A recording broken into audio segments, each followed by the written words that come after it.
let's get into the first topic. Now, again, this comes the way of WindowsCentral.com, and it was written, of course, by Jez Corden. Jez is one of my favorite journalists in gaming. He does keep it a buck. Now, granted, we don't always agree, and sometimes he gets a little bit pointed for certain things, as he should. But I do like the work that he does, and I do like how he conducts himself with the community. He is a friend of ours, folks, and he is an actual real journalist, and he does care about what he writes. And this particular story is a very interesting one, and it's one that I think I'm going to kind of press the issue by maybe even retweeting it and tagging a couple of the bigs. That's, of course, is Sarah Bond, Phil Spencer, Aaron Greenberg, and Matt Booty. One of the biggest excitements for me personally, right? When Activision was finally officially a Microsoft, company, and obviously all of their games become Xbox first party, is, man, that back catalog is that is a list. And it's been a couple of years, ladies and gentlemen, and I got to agree with Jez on this. There's some smoke from Microsoft, because Phil Spencer himself said that they were going to make it a priority to get those back compatible games into Game Pass, more specifically, because again, that's a big draw. Like, if you are someone who is on the outside of Xbox Game Pass, and I don't know why you would be, because this year has just been ridiculous for games, and we still have another 3 months worth of the year, folks. No better time to get Xbox Game Pass than the now. But if you were someone who didn't have it, and you were like me, and you had a couple of guitars, or you had all of these Xbox 360 games that you would love to play, to pop in again, pop the disc in your Series X, or I was going to say your Series S, but you can't. That's digital. Sorry, folks. You'd love to do that, and we can't with a lot of them, ladies and gentlemen. And some of the stuff you can buy, sure, nothing Guitar Hero or Rock Band, unfortunately, but there are some games you can buy. Why the hell should I have to buy them digitally? I have the disc. I want to play them. So the story starts with, or the headline for the story says, Xbox fans are compiling lists of all of the Activision, Bethesda, and Microsoft games still missing from Xbox Game Pass. And it's a pretty huge list. And that is, again, this is one of those topics where I think we can do some adulting, right? We can be pointed. We can give Microsoft some smoke, because they deserve it. These are games that were promised. They delivered some? Sure. Like, you got the Crash, you got a couple of, you got Spyro, you got Diablo. Yeah, there were some things in there, but it's not enough. And I don't necessarily know if it's a licensing thing, because, obviously they're going to want these to be put in Game Pass. I don't know if them going into a paid service requires a renewal of old licenses. See, I don't know the business like that. If anybody in the chat could, help me out here and maybe drop the 411, I would greatly appreciate it. But let me just make sure C is not here, because I'm on a different screen. So I want to read a little bit of a couple of the excerpts from Jez's article. And again, folks, it is in the show notes. So if you want to read it for yourself and give him some well-deserved clicks, you can, in fact, do that by clicking on it. He goes on to say, Microsoft merged with Activision Blizzard, or Microsoft's merged with Activision Blizzard has been complete for a couple of years now, but activating Activision's back catalog on Xbox Game Pass has been a bit of a slow burn. Why, he asks. Let's analyze it, according to Jez Corden.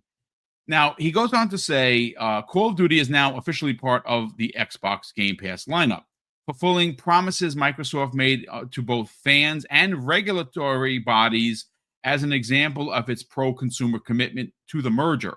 Xbox Game Pass Ultimate costs $19.99 per month and nets you day one access to all new Activision, Blizzard, and Xbox Game Studio titles. However, some fans, and I'm one of them, aren't satisfied. And I don't know if that's because we're greedy gamers, but see, Money, I want to get right back to what we're here to talk about. Now, Again, this story comes away For anyone that's kind of just tuning in right now, Jez Corden of Windows Central, he put out an opinion piece, and this is one of the ones that I do like. Now, I said this in the beginning. I don't always agree with Jez, but it doesn't mean we're not friends. I consider him to be a close friend. I've met him multiple times. He is a gentleman. I will say that. And this opinion piece is one that hits the mark for me personally. Xbox fans are compiling lists of all the Activision, Bethesda, and Microsoft games still missing from Xbox Game Pass, and the list is pretty huge. But you know what? Take Bethesda, put it to the side. Microsoft and Xbox, put those to the side. What we're here to focus on, C-Money, is the missing Activision games. And again, I don't know the business enough to tell you, fine folks, that, because they have a service that people pay for, they have to then re-up all of their licenses with Marvel and all of these, like all of the rock bands and all of the Guitar Heroes and all of these. I don't know if that, in fact, is the case. I would like an answer, and I'm actually going to tag this story to Sarah Bond, to Phil Spencer, to Aaron Greenberg, to Matt Booty, and maybe we can get some sort of an answer. Maybe even, I mean, they're not going to answer me, of course, because I'm nobody, but maybe they'll answer Jez Corden in a potential interview. Because look, like I said earlier, folks, one of the most exciting thoughts about the Activision deal going through originally, folks, we all thought, oh my God, Call of Duty is going to be exclusive. Look out. And turns out, based on a list that released the other day by Matt Piscatella, they wouldn't do that because in the top 20 games sold, C-Money, 11 of those best-selling games are Activision games, and they're Call of Duty. Well, who would have thunk it? But I am really looking forward, and I know a lot of people are like, well, boom, they're old games. Listen, folks, I like old games. And you like old people because you listen to me 5 days a week. So there's something there, folks. That's the link. There you go, man. You like old games. You like old people. Therefore, you like old games. Peanut butter and jelly, right? That's Peanut butter and chocolate, right? There you go. But C-Money, look, one of the franchises for me that jump off the page is Guitar Hero. I own every one of them. Again, folks, I posted pictures of my 360 collection. I own every Rock Band game. I own every Guitar Hero game. There's not one I'm missing in the collection. Not one of them. Even the stupid ones I have, right? That are probably not even open. But all of that, I love that series. I have multiple guitars. I have one here, a Logitech. That's when Guitar Hero was a thing. I got a Rocksmith one right here. I'm learning to play guitar. I can't play guitar, folks, but I can play Guitar Hero. I just bought another one that was on sale. That just went up for pre-order. I would love to see those games, but even more so than that, I would love to see what they can do with some of the older Spider-Man games. The Dark Dimension one was dope, bro. You had Spider-Man Noir in that. You had Spider-Man 2099. That was by Beanox. That was amazing. The Transformer games, the Marvel Ultimate Alliance games, Singularity, Prototype 2. Folks, these are games that should be in Xbox Game Pass. And we do know, C-Money, that Sarah Bond did start up the team again to handle the backwards compatibility aspect of some of these games. Now, we haven't gotten a lot of them. We've gotten some, but in my opinion, not enough. What are your thoughts on this, dude? So, I mean, listen, if obviously having them available would be dope. I think for the wider, audience of people who are young and didn't get to play those games or experience them, that's cool. I think if you have a nostalgia for a certain game, it's cool to be able to have access to it. So I definitely think they should be working towards getting it all there. I mean, if they own it, it should all be playable. And even for the sake of allowing old games to still be accessible, right? It's something that should happen. Me personally, am I gonna play an old game as is? Probably not. Probably not. I'm much more of a remake the old game and I'll hop back in versus just release the old game again. But that being said, as far as them doing it and why they're not, I mean, I think one of the biggest reasons that they're not just dumping them is because I think there's a lot more people who are like me with it, that if you just put a bunch out, you're definitely not gonna have a bunch of people sitting there actually playing them all. So I think they want to make them like events. They still want to make it like a special moment where they drop a game. Now, the thing to also consider is that you don't know what plans they have for some of these franchises, right? So maybe remakes are happening, maybe remasters are happening, maybe they want to create another one in the franchise and they want to drop the first one, closer to the next game dropping that they're planning to make. There's a lot of variables as to why the games might not, necessarily be out yet, because obviously, you know, eh, they've gotten so many to run. I mean, outside of some of them that maybe can't run, right? Like I know you want Guitar Hero, but we know that there's tons of licensing deals that are involved Yeah. with that, right? So like what is that gonna do? I mean, Activision made tons of licensed games. Yep. I mean, there's Yeah, they did a ton so of them. many. So, licenses are a finicky bitch, like it's very difficult to secure licenses for these older games, especially if you're not anticipating a huge uptick in sales from it, right? So if you're just saying, you know what, let's put some Guitar Hero games over there, let's relicense all this stuff, and you're just literally releasing the old game, how many people are going to buy that, right? And how I do you don't get know. the I think a lot of people would, though. Honestly, yeah, if but to make up for the licensing fees of each of those things, it's not like when you first make the game, you say, okay, there's a big influx of people who have been waiting for this game. We're licensing all these songs, is great.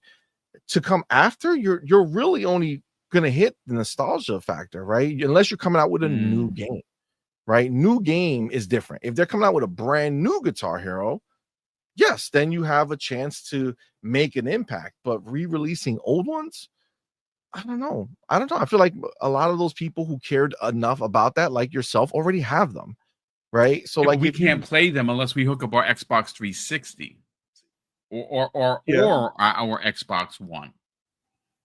yeah, You know, but I mean, if it mattered to you that much, chances are, and I don't mean you personally, but like people like you who have this stuff available, if it mattered to them that much, then the way Xbox is probably looking at it is they probably would just go ahead and play the games as they are. And not that it shouldn't be easy to do, like I said. Um, that's different, but I mean, maybe they could work it out where it's not available for sale and they just make them work on a new console. I don't know if that's something that they've done, or whether that's something they've done or they'll be willing to do, which is okay, just fair, bring it forward fair and not point. sell it, and just let it work on your existing console. That might be a great thing, but I don't think they're gonna license these old songs, and these old. I mean, there's so many, bro. There's hundreds and hundreds and hundreds of Hundreds of songs. probably 1,000 songs at least. But Yeah, and you got to go I have to a each individual counterpoint. one, bro. Yeah, I have a counterpoint to what you're saying. Go ahead. Now, what you're saying is facts. Licensing, folks, C's not wrong. We're talking money. The reason why I have a counterpoint for you is what Jez said in this story, folks, and this is a phenomenal point, right? And this is factual. So Jez in the story, which of course is and has been attached to the show. So if you want to give Jez some clicks, please, check it out, read the story for yourself.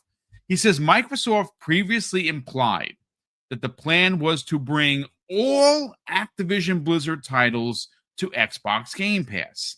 Now, he goes on to say, depending on how you interpret the comments, either way, they were ambiguous enough to have set lots of expectations about the potential here. And so far, we've only really had a drip feed of content here and there rather than a full flood. And you see, this is one of those moments where I'm not attacking anybody at Xbox. I'm sure that when Phil said this, he absolutely intended to put every one of these games on there. He's a gamer, right? He gets. I guarantee you, and I'm gonna do more than guaranteeing. I can tell you for an absolute fact that the man that Phil Spencer is, yes, he is the CEO of Microsoft Gaming, right? He has a big position in the company. He is an intern that has moved up the ranks all of these years. He's been with the company over 25 years. He's a businessman. He's a dad. He's a husband, all of these things. Needless to say, I love this article because what it does is bring attention to Microsoft's, or more specifically, Xbox's bigs. And like I said, Phil Spencer is a gamer. I'm sure in his heart of hearts, he was like, yes, whole slate on Xbox Game Pass. Let's go. Because he mentioned Guitar Hero. And of course, that got me excited because if Phil is mentioning it publicly, that's something that they're considering. So is Guitar Hero going to come back? I don't know. But I think we definitely need an answer. I'm not saying it has to be definitive. I'm not saying he has to come out and do a press conference. But what I would love for someone to do in the games media, the next time they do have an opportunity to sit down with Sarah, sit down with with Phil, or even Aaron, because Aaron is a marketing VP, so he would know more than anybody. I mean, even Matt Booty would have, I know he handles all the new stuff, but Matt might know as well. I would love somebody in games media to be able to pose the question of, hey, listen, you have people like Boom, you have people like in the chat right now that really are looking, towards the promise of the Activision catalog getting into Xbox Game Pass. Can you give us an update? That is what I'm actually hoping for, C-Money. But before we move on to one of your favorite topics, and that is Halo, any additional thoughts on the Activision games finally or potentially coming to Xbox Game Pass? No, I mean, look, I'm patient with it. I think that they'll come when they're ready for. Like, I still want, like, I would love to get kind of prototype brought back so that we can play that, but I kind of want it remade or remastered, right? Like, I don't want to just play the same basic stuff. I'm hopeful that they have plans for these franchises, so that's why it's taking a little longer. But ultimately, they might also just be looking for gaps in their schedule. Like, they have so many games constantly coming out, and maybe they're just looking to see when is it going to make sense. I agree with you. I think Phil wholeheartedly wants all of this stuff to happen. As a gamer, he wants to do it. I mean, and you've seen him come out with all types of stuff. Hexen, right? He came out with that Hexen shirt, and it took a while, right? But Hexen got released, right, as a big bundle.